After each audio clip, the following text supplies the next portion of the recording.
జై శ్రీమన్నారాయణ. నేను మీ icon astrologer Gattupalli Suresh Babu.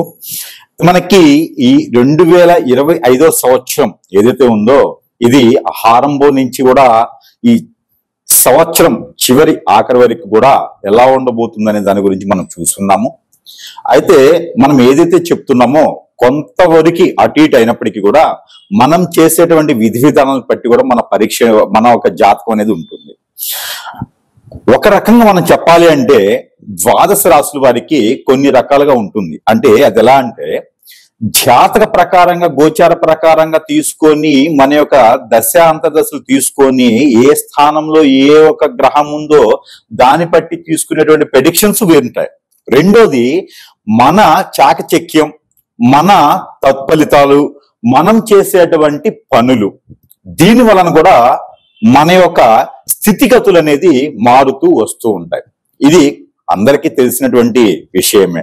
అంటే రేపు బాగుంటుంది అని ఎవరైనా గురువు చెప్తే రేపు పొద్దున బాగుంది అన్నారు కదా అని చెప్పేసి అని ఇంట్లో కూర్చుంటే అది బాగోదు.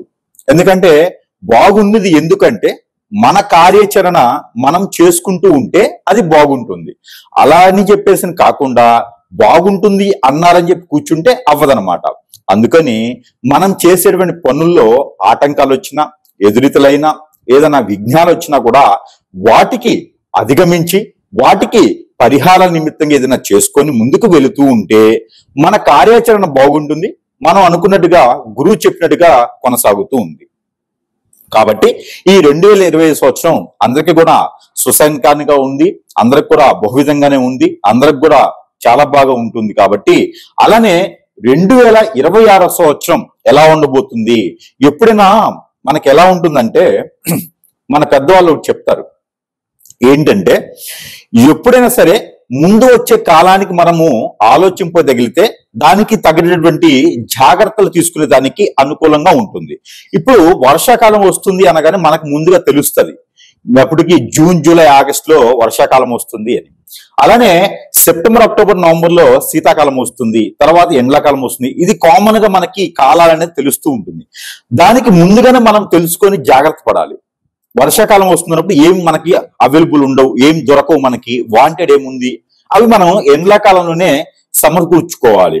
అలానే మనకి ముందుగానే విషయాలు మనకి నెక్స్ట్ వచ్చే సంవత్సరం ఇలా ఉంటుంది అని తెలుసుకోవడంతో తీసుకోవాల్సినటువంటి జాగ్రత్తలు మనం తీసుకోవడానికి అనుకూలంగా ఉంటుంది. కాబట్టి ముందుగానే మనం ప్రెడిక్షన్స్ తెలుసుకున్నాం అనుకోండి, అప్పుడు మనలో ఏమన్నా సాధించాలా, సంపాదించాలా, ఇంతవరకు సరిపోతుందా, ఎలాంటి ప్రికాషన్స్ జాగ్రత్తలు తీసుకోవడం వల్ల మనం ముందుకు ఎదగలుగుతాం అనేది మనకు ఒక ఆలోచన ఉంటుంది. మనం చూడండి, పిల్లలు పుట్టగానే మా అబ్బాయి కలెక్టర్ అవ్వాలి, మా అబ్బాయి ఇంజనీర్ అవ్వాలి, మా పాప మంచి పొజిషన్ గా ఉండి విదేశాల్లో సెటిల్ అవ్వాలి, ఇలాంటి అల్లుడు రావాలి, ఇలాంటి కోడలు రావాలని మనకు ముందుగానే అనుకుంటూ ఉంటారు. అలాంటి ముందుగా అనుకుంటాం. కాబట్టి అలానే వచ్చేటువంటి సంవత్సరం 2026 సంవత్సరం కూడా మనం ఎలా ఉండాలి, కొత్త నడవడికి ఏంటి, కొత్త వరవడి ఏంటి, మనం ఏం సాధించాం, ఈ సంవత్సరంలో ఏం సాధించాం, నెక్స్ట్ ఇయర్ ఏం సాధించబోతున్నాం అన్న దాని గురించి ఒక్కసారి మనం పరిశీలన చేసుకున్నట్టయితే కనుక మనం ఒక్కసారి ద్వాదశ రాశుల్లో అసలు ఎలాంటి గ్రహాలు మారుతున్నాయి, వీటి యొక్క స్థితిగతులు ఏంటి, మనం ఎలా ముందుకు వెళ్తే మనం అనుకున్నటువంటి జీవితానికి సక్రమంగా మనం ముందుకు వెళ్ళగలుగుతాం అనేది ఒకసారి మనం పరిశీలన చేసుకుందాం. ద్వాదశ రాశుల్లో ఒకటి కర్కాటక రాశి. ఈ కర్కాటక రాశి వారికి 2026 సంవత్సరం జనవరి టు డిసెంబర్ వరకు కూడా ఎలా ఉండబోతుంది అంటే గనక వీరికి మిశ్రమ ఫలితాలు అని చెప్పొచ్చు. ఎందుకంటే ఒక పక్కన ఈ 2025 సంవత్సరం నుంచి కూడా వీరికి ఈ యొక్క ద్వాదశ రాశులు అందరికన్నా కూడా శని యొక్క మహర్దశ వీరికి రావడం, శని యొక్క అశుభ దృష్టి కూడా వీరి మీద ఉండటం కూడా ఒకందుకు వీరు ఒకసారి చేసేటువంటి పనిని ఒకసారి కాకుండా 1, 2, 3 సార్లు చేసేటువంటి అవకాశాలు మెండుగా కనిపిస్తా ఉన్నాయి. కానీ దాంతో పాటున గురువు 12వ స్థానంలో ఉండడం, ఈ సంవత్సరం మొత్తం కూడా గురువు 12వ స్థానంలోనే ఉంటారు. దానితో పాటు గురు వక్రం, అంటే ఈ గురు వక్రం కూడా ఈ మధ్యన కలగడం, ఈ గురు వక్రం కూడా ఉండటం ద్వారా వీరు ఈ సంవత్సరం మొత్తం కూడా కొంతమేర విద్యారంభంలో చేసేవారు, పెళ్లికి సంబంధించినటువంటి విషయాల్లో కూడా ఆచిచూచి ముందుకు అడుగు వేయడం, అందులోనూ చేసుకున్న వారు ఎవరైనా ఉంటే వాటి మధ్యన ఇద్దరి మధ్యన కూడా అన్యోన్యత లేకపోవడం, గొడవలు అవ్వడం, అవి కోర్టు మెట్టులు వెళ్ళడం, ఎఫ్ఐఆర్స్ పెట్టుకోవడం లాంటివి సమస్యలతో కొట్టుమిట్లాడుతూ ఉంటారు కర్కాటక రాశి వారు. అలానే ఎప్పుడు కూడా బయటికి రాలేదు, మా కుటుంబం అంతా పొరుగు పోతుంది నాయన, ఎప్పుడు కూడా బయటకు వచ్చిన సందేశం లేదు, ఇప్పుడు బయటకు వచ్చిన సందర్భాలు లేవు, అలాంటిది మా ఇంటికి కోడలు రావడంలో బయటపడాల్సి వస్తుంది, మా ఇంటికి అల్లుడు రావడంలో బయటపడాల్సి వస్తుంది అంటే మీరు కూర్చొని మాట్లాడుకుంటే కనుక సానుకూలమైన పరిస్థితి ఏర్పడుతోంది. మొదటి స్థానం అంటే మొదటి 6 మాసాల లోపు ఇలాంటివి జరగవచ్చు. దానికి తగ్గటువంటి ప్రికాషన్స్ తీసుకోవాలి. మనం చివరిలో చెప్పిన పరిహారాలు చేసుకోవడం వలన కొంతమేర మీ మీద ఉన్నటువంటి అశుభ దృష్టిని తొలగేసి భార్యాభర్తలు ఇద్దరు కూడా అన్యోన్యంగా ఉండేసి మాట వినేదానికి ఆస్కారం ఎక్కువగా కనపడుతుంది. మరొకటి ఏంటంటే కనుక ఈ కర్కాటక రాశి వారికి శని యొక్క అశుభ దృష్టి, అలానే గురువు 12వ స్థానంలో ఉండటం వల్ల మీకు ఏదైతే పెళ్లికి సంబంధించిన కూడా ఈ సంవత్సరం మొత్తం ఆగడం మంచిది. లేదు అంటే కనుక కనీసం ఈ సంవత్సరం చివరాఖరి వరకు అంటే సెప్టెంబర్, అక్టోబర్, నవంబర్ ఈ మాసం వరకు కూడా మీరు పెళ్లిళ్ళు అనేది వాయిదా వేసుకోవడం మంచిది. అందులో మొదటిగా చేసుకునేటువంటి పెళ్లి వారికి మాత్రమే. అయితే ఈ 2026వ సంవత్సరం ఎవరికి కలిసి వస్తుందయ్యా అంటే ఎక్కువగా వ్యాపార సంస్థలు మొదలు పెట్టాలి, వ్యాపార సంస్థలు ఉన్నాయి అనుకున్న వారికి కలిసి వస్తుంది. ఎలాంటి వ్యాపారాలు? Silver, gold, boutique, 1 gram gold, అలానే శారీస్ షో అంటే బట్టల షాప్స్ ఉన్నవారికి, కర్కాటక రాశిలో ఉన్నవారికి ఆల్రెడీ ఇంతకుముందు ఎప్పుడైనా పెట్టిన వారికి, నష్టాల పాలైనటువంటి వారికి కూడా కలిసి వచ్చేటువంటి అదృష్టం ఉంటుంది. దాంతో పాటు ప్రతిరోజు కూడా ఆ దుకాణాలకి, షాపులు ఏవైతే ఉంటాయో వాటన్నిటి కూడా దిష్టి దోషాలు అనేది ఎక్కువగా ఉంటుంది. మీ మీద పడి ఏడ్చే వాళ్ళు కూడా సంఖ్య ఎక్కువగా కనిపిస్తుంది. మీరు సంపాదించేది ఏముందో కానీ ఆ సంపాదన కన్నా కూడా ఈ దిష్టి దోషాలు ఎక్కువ అవుతుంది. మనవాడు ఏదో సాధిస్తున్నాడు, సంపాదిస్తున్నాడు అని చెప్పేసని. అందుకోసం చెప్పేసని మీరందరూ కూడా సాయంత్రం కల్లా ఆ షాపులకు దిష్టి తీసేటటువంటి ప్రయత్నం చేసుకుంటే కొంతమేర ఉన్నటువంటి బిజినెస్ అయితే ముందుకు వెళ్తూ ఉంటాయి. ఏదైనా కొత్తగా వ్యాపారం మొదలు పెట్టాలనుకుంటే మనం అనుకున్నట్టుగానే సిల్వర్, గోల్డ్, బట్టల షాప్ లాంటివి అయితే ఖచ్చితంగా మొదలు పెట్టొచ్చు. జాబుల కోసం ఏదైనా నిరుద్యోగులు ఉంటే వారి జాబుల కోసం ప్రయత్నం చేసినట్టయితే కనుక మంచి ఉన్నతమైనటువంటి స్థానానికి జాబులు రావాలి అనుకుంటే ఖచ్చితంగా ఏప్రిల్ వరకు ఆగాలి. ఇది 2026 సంవత్సరం ఏప్రిల్ వరకు ఆగినట్టయితే కనుక మంచి జాబ్ అనేది మే మాసం నుంచి అక్టోబర్ మాసం లోపు చవి చూస్తారు. ఆ జాబ్ అంతు చూస్తారు. విదేశాలకు కూడా వెళ్ళేటువంటి అవకాశాలు మెండుగా ఉన్నాయి. ఇకపోతే ఈ కర్కాటక రాశి వారికి 2026 సంవత్సరం అతి ముఖ్యమైనదిగా రాసి పెట్టుకో కలిగినటువంటి విషయం ఏంటంటే కనుక ఒకటి ఉంది. అదేంటంటే ఎవరో మీకు తెలియనటువంటి పెద్దవాడు మీ ఇంట్లో ఉన్నటువంటి చుట్టాలు కావచ్చు, పక్కలు కావచ్చు, మీ అమ్మమ్మ, నాయనమ్మ లాంటి వారు ఎవరైనా ఉన్నారో వారు కర్కాటక రాశిలో ఉన్న వారి పేరు మీద వీలునామాలు రాయటం, ఎక్కడో ఏవో నిధులు నిక్షేపాలు ఉన్నాయి, మైనింగ్ ఉంది, ఆ ల్యాండ్ మన మనవడి మీద, మా మనవరాల పేరు మీద రాయాలి అనుకొని రాయటం లాంటివి లభ్యపడతాయి. దానికి సంబంధించినటువంటి వీలునామాలు, డాక్యుమెంట్స్ అన్ని కూడా మీకు కంటపడటం, అవన్నీ మీకు లభించడం, దాంట్లో మీరు లాభ పొందడం, దీన్ని అంటారు వెతికే తీగ కాలికి దొరకటం అనేది. అలానే గురువు గారు చెప్పింది జరగలేదు అనుకుంటే కనుక ఖచ్చితంగా ఒకటి గుర్తుపెట్టుకోండి కర్కాటక రాశి వారు. ఏమిటంటే కనుక గురువు గారు చెప్పింది 2026 సంవత్సరంలో జరగట్లేదు, మాకు అంతా బాగుందని చెప్పాడు, పెళ్లి అవుతుందని చెప్పాడు, ఒక విదేశానికి అన్నాడు, లేకపోతే మీకు చదువు ప్రకారంగా అన్నారు, వ్యాపారంలో లాభం పొందుతానికి ఉందన్నారు, 2026 సంవత్సరం వచ్చి కూడా మా గతులు స్థితిగతులు మారలేదు, సంవత్సరాలు మారుతున్నాయి అనేసి ఎవరికైనా అనుమానం ఉంటే కనుక ఖచ్చితంగా ఒకటి చెప్తూ ఉన్నాను.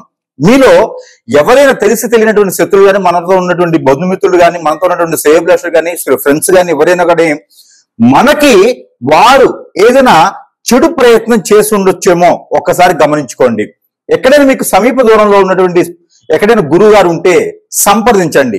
గురువు గారు ఇలాగా మా జాతకం చూస్తే బాగుంది, అన్ని గ్రహాలు సానుకూలంగా ఉన్నాయి, కానీ నాకు పెళ్లి అవ్వట్లేదు, కానీ నాకు విదేశాయనం రావట్లేదు, అష్టదిబ్బందన, ఏ పని చేద్దాం ముందుకు వెళ్ళట్లేదు, ఏం జరిగింది అంటే అప్పుడు మీకు ఆ సమస్యకు పరిష్కార మార్గం చూపించడానికి అవకాశాలు మెండుగా ఉంటాయి. కాబట్టి ఎక్కడైనా గురువుని సంపాదిస్తే మీకు ఏం జరిగింది, ఎలాంటి చెడు జరిగినా కూడా దానికి తగ్గటువంటి పరిష్కార మార్గం అనేది మీకు లభిస్తుంది.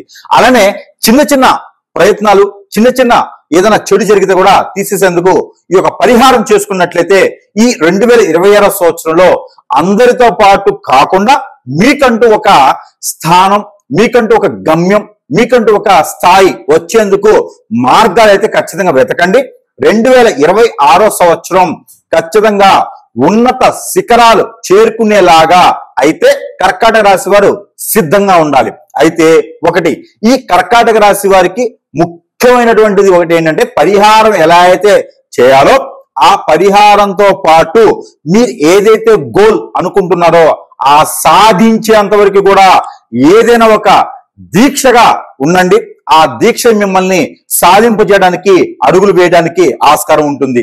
ఇలా చేసుకొని ఈ పరిహారం చేసుకొని అదృష్టవంతులు అవ్వండి. మనకి ఈ రాశి వారి కనుక ఇలాంటి పరిహారం ప్రతి మాసంలో అయినా, ప్రతి 3 మాసాలకు ఒక్కసారైనా సరే చేసుకోగలిగితే ఖచ్చితంగా వారి జీవితంలో మార్పు లేకపోయినా మరీ దీనస్థితికి వెళ్ళి, మరీ దారిద్ర రేఖ కన్నా తక్కువగా ఉంటుంది అనుకొని మరీ అష్టదిగ్బంధంలో ఉండేసి లేకుండా మన పని మనం చేసుకునే దానికైతే అనుకూలంగా ఉండేటువంటి పరిస్థితులు అయితే ఖచ్చితంగా మనకి ఏర్పడతాయి. దాంట్లో ఒకటి ఈ పరిహారం ఖచ్చితంగా మీకు ఉపయోగపడుతుంది. ఈ రాశి వారు చేసుకోవాల్సిన పరిహారం ఏంటంటే, ఆవు పాలు కానీ గేదె పాలు కానీ తీసుకోండి. అంటే మేము ప్రతిరోజు పాలు తాగుతాం కదా అనుకుంటే కాదు. ఈ ఆవు పాలు గేదె పాలు తీసుకొని అవి కాచి చల్లార్చండి. ఈ చల్లార్చినటువంటి పాలల్లో కుంకుమ పువ్వు వేయాలి. పట్టిక బెల్లం కానీ, తేనె కానీ, బెల్లం కానీ వేయాలి. అలానే దానిలో ఈ గులాబీ రేకులు ఉంటాయి. రేకులు అంటే మనకి ఇళ్లపైన వేసుకున్నటువంటి రేకులు కాదు, గులాబీ రేఖలు. అంటే గులాబీ పువ్వు ఉంటుంది కదా, దాన్ని ఇలాగా ఒలిస్తే రేఖలు వస్తాయి. ఆ గులాబీ రేఖలు కూడా దాంట్లో ఆ పాలల్లో వేసేయాలి. ఆ వేసినటువంటి పాలు ఏదైనా మీకు కులదైవం, ఇష్టదైవం, మీ వంశపారపర్యంగా వచ్చేటువంటి అమ్మవారు, మీరు పూజించేటువంటి అమ్మవారు, మీ ఇంట్లో కొలువు తీరినటువంటి అమ్మవారు ఎవరైతే ఉన్నారో అలాంటి అమ్మవారికి, ఆవిడ గ్రామదేవత కావచ్చు, పీఠాధిపతి అమ్మవారైనా కావచ్చు, ఇష్టసఖి అమ్మవారైనా కావచ్చు, ఎలాంటి అమ్మవారైనా ఆ అమ్మవారి ముందు మీ ఇంట్లోనే దేవుని మందిరం ముందు అవి సాయం సంధి వేళలో శుక్రవారం, ఆదివారం లేదా మంగళవారం రోజున, వారంలో ఒక్కసారి లేదా మాసంలో ఒక్కసారి, పక్షానికి ఒక్కసారి, లేదంటే 3 మాసాలకు ఒక్కసారి అయినా సరే సమయం తీసుకొని ఈ వారాల్లో కనుక మీరు ఈ యొక్క అమ్మవారికి నైవేద్యం సమర్పించి ఆ పాలని మీరు ఇంట్లో సేవించినట్లయితే ఖచ్చితంగా రాసి పెట్టుకోండి, మీకు ఆర్థిక ఇబ్బందులన్నీ కూడా తొలగిపోతాయి. ఏది ఈ రాశి వారికి. అలానే ఎవరికైనా అప్పు ఇచ్చి ఉన్నా అవి కూడా వసూలవుతాయి. ఈ 2026 సంవత్సరం ఏదైతే ఉందో, ఈ 2026 సంవత్సరంలో ద్వాదశ రాశుల వారు అందరికన్నా ఈ రాశి వారికి అత్యున్నతమైనటువంటి ఉన్నత శిఖరానికి వెళ్ళేటువంటి రెమెడీ ఇది. ఖచ్చితంగా ₹1,00,000 రెమెడీ కాబట్టి ఈ యొక్క రెమెడీ మీకు మామూలుగా అయితే చిన్నపాటి పరిహారాల కన్నా ఇది చాలా గొప్ప పరిహారం. ఇది చేసి అదృష్టవంతులు అవ్వచ్చు. చాలా చిన్నటువంటి పరిహారం కాబట్టి. అలానే ఆవు పంచకం అని దొరుకుతుంది. అదే రోజున ఆవు పంచకంలో పన్నీరు అని ఉంటుంది. పన్నీరు, ఆవు పంచకం, దాంట్లోనే కొంచెం గంధము, దానిలోనే కొంచెం పసుపు, ఇవన్నీ కూడా మిశ్రమం చూసుకొని దానిలో కొన్ని బియ్యం వేయాలి. ఈ యొక్క వేసినటువంటి మిశ్రమాన్ని, ఆ లిక్విడ్ ఏదైతే ఉందో అది ఇంటిల్లిపాది మొత్తం కూడా చల్లాలి. మన పైన చల్లుకొని ఇంట్లో మొత్తం చల్లుకున్నట్టయితే ఇంట్లో ఉన్నటువంటి నెగిటివిటీ కూడా మీకు సానుకూలంగా ఉండేటువంటి అవకాశాలు మీకున్నాయి. ఇది వారానికి ఒక్కసారి, పక్షానికి ఒక్కసారి, మాసానికి ఒక్కసారి ఈ పరిహారం మీరు ఖచ్చితంగా చేసుకోవాలి. దీనితో పాటు మీరందరూ ఇంకా కూడా నరదిష్టి, నరఘోష, నరభయం, అలానే శత్రుభయం, శత్రుపీడ, ఆరోగ్య సమస్యలు, ఆర్థిక సమస్యలు, డబ్బులు ఇచ్చి రాకపోవటం, ముందుకు ఎదగలేకపోవటం, ఎంత పని చేసినా ముందుకు రాలేకపోవటం, అష్టదిగ్బంధం ఉండడం, అందరూ కూడా బాధపడేటువంటి విషయాలు ఈ రోజుల్లో కూడా ఏంటంటే వ్యసనం, రంది, ఆలోచన, ఎదుటివాడు బాగుపడుతున్నాడు అంటే ఓర్చుకునే తత్వం ఎవరికైతే ఉన్నాయో దానివల్ల మనం బాధపడుతున్నాము. అన్ని గ్రహాలు బాగున్నాయి, జాతకం బాగుంది అనుకునేటువంటి వారు ఎవరైతే ఉన్నారో వారు ఖచ్చితంగా ఎదగలేటువంటి వారు ఎవరైతే ఉన్నారో వారు ఖచ్చితంగా ఈ పరిహారం చేసుకున్నట్టయితే అదృష్టవంతులయ్యేదానికి అవకాశాలు మెండుగా ఉన్నాయి. ఆ పరిహారం నిమిత్తంగా ఈ సంవత్సరం మొత్తం కూడా 365 రోజులు కూడా చేసుకోవాల్సినటువంటి పరిహారం మీ అందరి ద్వారా చేసుకోవచ్చు. అన్ని రాసుల వరకు ఈ పరిహారం చేసుకోవచ్చు. ఆ పరిహారం ఏంటి అంటే, నల్ల నువ్వులు ఒక చిటికెడు, తెల్ల ఆవాలు ఒక చిటికెడు, అలానే లవంగాలు ఒక 7, గ్రీన్ కలర్ నిమ్మకాయ అంటే పచ్చి నిమ్మకాయ ఒకటి, పసుపు ఒక చిటికెడు. ఇది పరిహారం వినండి. ఈ పరిహారం ఏంటంటే, నిమ్మకాయని మనము వంకాయని గుత్తి వంకాయ చేసేటప్పుడు కోస్తాం చూసారా, నిలువుగా 4 పక్షాలుగా కోయాలి. అది నిమ్మకాయల సగ భాగమే కోయాలి. ఆ కోసినటువంటి సగ భాగానికి బద్దలు ఉంటాయి. ఆ బద్దలకి ఈ యొక్క లవంగాలు ఒక్కొక్క బద్దకి 2 చొప్పున, ఒక బద్దకి 3 చొప్పున గుచ్చాలి. అప్పుడు మనకి 9 లవంగాలు దానికి గుచ్చినట్లు అవుతుంది. దాంట్లో పసుపు పోయాలి. ఆ పసుపు పోసిన తర్వాత దాంట్లో నల్ల నువ్వులు, దాంట్లో తెల్ల ఆవాలు కూడా వేసి ఒక నల్లని దారం కట్టాలి. అది మళ్ళీ కట్టేసాలి, నల్ల దారం కట్టేసిన తర్వాత ఇది ప్రతి మంగళ శనివారాలు చేసుకుంటే మీకు జరిగినటువంటి నెగిటివిటీ, చేతబడి, హిప్నాటిజం, బ్లాక్ మ్యాజిక్, వశీకరణం, బాగలముఖి, భానుమతి, యక్షిని, మోహిని ఎలాంటి విద్య మీ మీద ప్రయోగం చేసినా అవన్నీ కూడా సమకుపాలుగా విడిపోతూ ఆ ఒక విద్య చేసినటువంటి వారికి తగులుతూ మీకున్నటువంటి జ్ఞానాన్ని ఉపయోగించుకొని ఈ పరిహారం అయితే ఖచ్చితంగా చేసుకోవాలి ప్రతి ఒక్కరు కూడా. అయితే ఈ నిమ్మకాయని ఇలా చేసిన తర్వాత మీ తల చుట్టూతా 7 సార్లు, తల దగ్గర నుంచి కాలి వరకు 7 సార్లు దిగదార్చుకున్న తర్వాత ఆ నిమ్మకాయని ఇక్కడ పవిత్ర స్థలాల్లో కానీ, పారేటువంటి నీటిలో కానీ, లేకుంటే పొదలుగా ఉన్నటువంటి చెట్లలో కానీ వేయాలి. ఇలా చేసినట్లయితే ఖచ్చితంగా ఈ 2026వ సంవత్సరం ఎదిగేదానికి ఎవరైతే మీకు ఆటంకం కానీ విఘ్నాలు కానీ కలిగిస్తారో వారందరూ కూడా మీ వైపు రాకుండా ఉంటారు. మీ పక్కనే ఉండండి. ఎండుపోటు పొడిచే వాళ్ళు కూడా మీకు దూరంగా వెళ్ళేసి మీ మంచి కోరుకుంటారు. కాబట్టి ఈ విధమైనటువంటి పరిహారం మీకోసం ఇది చేసుకొని ఖచ్చితంగా 2026వ సంవత్సరంలో ఏ విఘ్నాలు లేకుండా కూడా బాగుపడేందుకు ఆసరాగా ఉంటుంది. ఈ పరిహారం చేసుకుని అదృష్టవంతులు అవ్వచ్చు.